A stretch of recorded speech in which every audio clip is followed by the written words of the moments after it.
Well, g'day folks, and welcome to week number 22 here in our Chronological Bible-in-a-Year reading challenge. This week, besides reading a bunch of Psalms, as we've become used to over the last few weeks, we're also going to be kicking into the book of Kings, 1 Kings chapters 1 to 4 and 2 Chronicles. Together with that, with our focus being on Solomon and his reign, we're going to read one of Solomon's works, the famous Song of Solomon's, very saucy indeed, not one for the kids. Until then, sit back, relax and enjoy today's tutorial. All right, this week, last week we finished the book of Samuel, which means this week we get to start the book of Kings. Kings is basically the sequel to Samuel, okay? They just, boom, go straight into one another. And like Samuel, the book of Kings was originally written as one book that was then divided into two volumes when the Bible was put into Greek around 300 to 400 BC. The split between 1st and 2nd Kings happens around about the time when Elijah hands over to Elisha. Okay, so we'll get there in a couple of weeks. So the book of Kings, though, is not primarily about the prophets, although Elijah and Elisha are major characters in the book. The book of Kings is primarily about kings, okay? Bit of a giveaway. So while it starts with David handing over to Solomon, after Solomon's death, Israel splits into two kingdoms. Each of those kingdoms have about 20 kings each until both of them are destroyed by foreign armies, and that whole period of time spans about 400 years. Okay, so the big picture view of Kings is that it's a 400-year period between the death of David and the destruction of Jerusalem when God's people are taken into Babylon, into exile. But we'll look at that again in a couple of weeks' time. There's three things we're doing this week. Number one, we're reading narrative, as always, 1 Kings 1 to 4 and then 2 Chronicles chapter 1, which parallels it. So 5 chapters of narrative. We're reading 18 Psalms and we're reading the entire book of Song of Solomon. So there's three things we're doing this week. I'm going to mention a couple of key things about each of those three things in just a moment. But before I do, I want to suggest to you that before you start your readings in Kings this week, you go visit a website that I've recently found called The Bible Project. And basically the guys on the Bible Project put animation to each of the books of the Bible to help you to see the big picture. They basically do what I'm trying to do now, help you to stand back and see the big picture view of the scripture, okay? So go to thebibleproject.com, look up the book of Kings, and I think if it's about 8 or 10 minutes long, they will show you everything that happens in the book of Kings to help you have a big picture view of that, okay? But this week, all we're doing is reading the first 4 chapters of Kings. It parallels, as I said, with 2 Chronicles chapter 1, and this is basically what we see in the first thing, which is the narrative. First thing we see is that David dies, okay, or as the Hebrews say, he was gathered to his fathers, all right, the same phrase we saw in Genesis and Moses and Joshua, etc., gathered to his fathers. Solomon obviously takes over his throne. There's a little bit of an upset that we read about in Kings where one of his half-brothers thinks that he's entitled to the throne. After all, he was the next in line according to age, but age doesn't matter, okay? Firstborn, eldest, as we see, doesn't really matter through the scriptures. It's whom God has chosen. So Solomon makes it very clear. Now listen, I'm the one that God has chosen. I'm taking the throne. David appoints him, and basically it's a pretty clean succession, okay? There are a couple of things that happen in chapter 2 of Kings where Solomon asserts his authority. Basically, he puts other people to death, including that brother who sought to take his throne, but for a different reason, okay, which we'll get to in Song of Solomon. Basically, he wants to marry a girl that I think Solomon loved. We'll get to that later. And the other thing that happens is that, what else happens? Oh, Solomon has his famous dream, okay, where he asks God for wisdom and discernment of heart to lead his people. And it's no coincidence that that dream takes place at a place called Gibeon, all right? Gibeon was where the sanctuary, the tabernacle that Moses built, that they walked around with for 40 years in the desert, that tent was in Gibeon. Now, somewhere along the line, the tent and the Ark of the Covenant had been split. The Ark of the Covenant is now in Jerusalem. David brought it there, but the tent is kept in a place called Gibeon, which is around about 10 kilometers away. It is there that Solomon has his dream and God appears to him, which is probably no mistake or coincidence, okay, that the tabernacle of Moses is where God speaks to the man who will build the temple, because it will be the temple that ends up replacing that tabernacle, and that tabernacle is never ever used again. Okay, so that's where he has his dream. And basically what we find out this week is it describes the glory days of Solomon's reign, where Solomon basically is doing a really good job, and it becomes the good old days of Israel's history. They are peaceful, they are prosperous, other nations look to them and recognize God's wisdom on Solomon and on his kingdom. And so it really does. The other thing we read this week is some summary of the glory days of Israel. And what I noticed this week, and you probably noticed as well, even though it talks about the glory days of Israel, as it describes Solomon's rule, it hints at some of the very things that Moses warned about hundreds of years earlier. You remember Deuteronomy 17 when Moses says in the future you're going to ask for a king, and it said, but make sure he doesn't take many wives, which Solomon does. Make sure he doesn't accumulate much wealth, which Solomon does. It also says very specifically, make sure he doesn't go back to Egypt to get horses for himself. Well, guess what we read this week?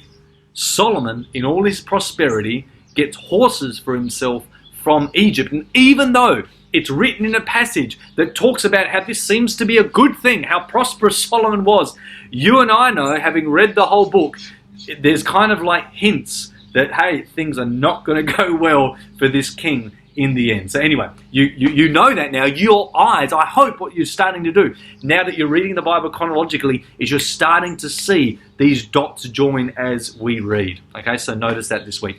The other thing you're going to be doing is reading 18 Psalms. I want to talk just about 4 of them this week, because 4 of them are what are called acrostic psalms. Okay, and basically it's a way of writing where each line of the psalm begins with the letters of the alphabet in alphabetical order. Okay, so the Hebrews had 22 letters in their alphabet.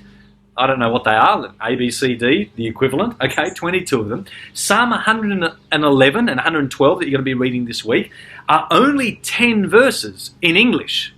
But in Hebrew, it's 22 lines. And each line begins with each letter of the Hebrew alphabet. That is called an acrostic psalm. There's another one, Psalm 37, written by David incidentally, which has 40 verses, so it's longer, but the 40 verses are split into 22 stanzas. And each stanza begins, or paragraph, stanza, begins with the letters of the alphabet as they go. In fact, as you read that one, it's basically 22 proverbs of David. That's all it is. It's like a conglomeration of proverbs written as a psalm. But the most famous acrostic psalm that you're going to be reading this week is Psalm 119. Ring any bells? It should. Psalm 119 is the longest psalm in the Bible, the longest chapter that we have in the Bible. And again, it is an acrostic masterpiece, okay? There are 176 verses in Psalm 119, but of those 176 verses, it is split into 22 stanzas. Each of those stanzas begin with the letters of the alphabet, and within each stanza are 8 lines, okay? And each of those 8 lines begins with that letter that is represented in the stanza, okay? So basically A, okay, whatever the equivalent is, the first 8 lines all begin with A.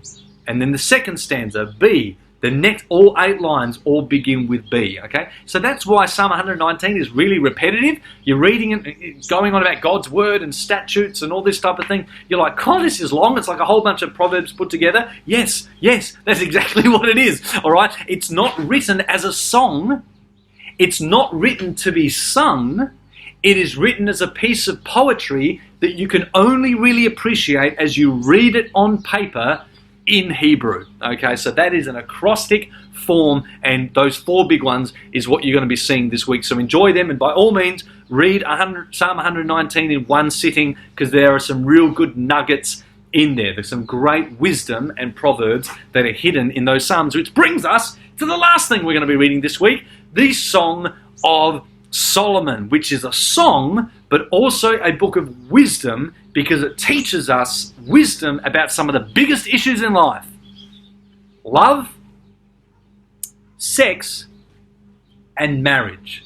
That is what the Song of Solomon is about. I insist that you read it in one sitting. It's 8 chapters, but you can read it easy in one sitting. And if you want to spice things up a bit, go get Brian Simmons, the Passion Translation, and read it in that, because he's got some really interesting insights in his commentary as you go. Basically, the Song of Solomon is an ancient love poetry, okay? And even Egypt had love poetry that followed a very, very similar format. You have a male singer, you have a female singer, and you have a chorus line who also sings. Okay, so these 3 kind of characters. Sometimes they sing solos, and sometimes they sing duets to one another. So it's written as a poem, but as you read it, I want you to imagine a musical on a stage. Okay, with a lead singer that is male, a lead singer that is female, and a chorus line, and these guys are singing to one another. That's basically what it is. It's a song of songs being sung to one another as love poetry, expressing this great love between this man and this woman. Now, it's placed in the middle of our Bible because it shares wisdom about love, sex, and marriage, and because, of course, it is, as you can see from that format, it is a non-literal story. It's not a historical story. It is poetry. Okay, it's a fictional story. However, it is based on real-life characters, just like when you see a movie and it says, based on a real-life story. Now, the question is, who is this song based on? Well, the male seems quite obvious to be King Solomon, but who is the Shulamite woman? I have a theory, and this is where we go back to the first thing we read this week, which is 1 Kings chapter 1 and 2, that the term Shulamite and the term Shunammite, just one letter difference, actually speak of the same person. And this is a theory embraced by many people. It's not controversial at all. But I believe that the woman that Solomon is so in love with is the young virgin girl that slept at the feet of David in his dying days. You're going to be reading about that in the first couple of chapters. David never slept with her. She was a virgin, not one of his concubines. She attended to him in his dying days. And so I believe that's why Solomon sings to this girl that he fell in love with and refers to her as his sister, the one who looked after his dad, his sister and his bride. I believe that's also why when his brother wanted to marry this young virgin, he got so angry he put that brother to death. Why? Because one of the reasons, he was passionately in love with this young girl, and that jealousy drove him to that.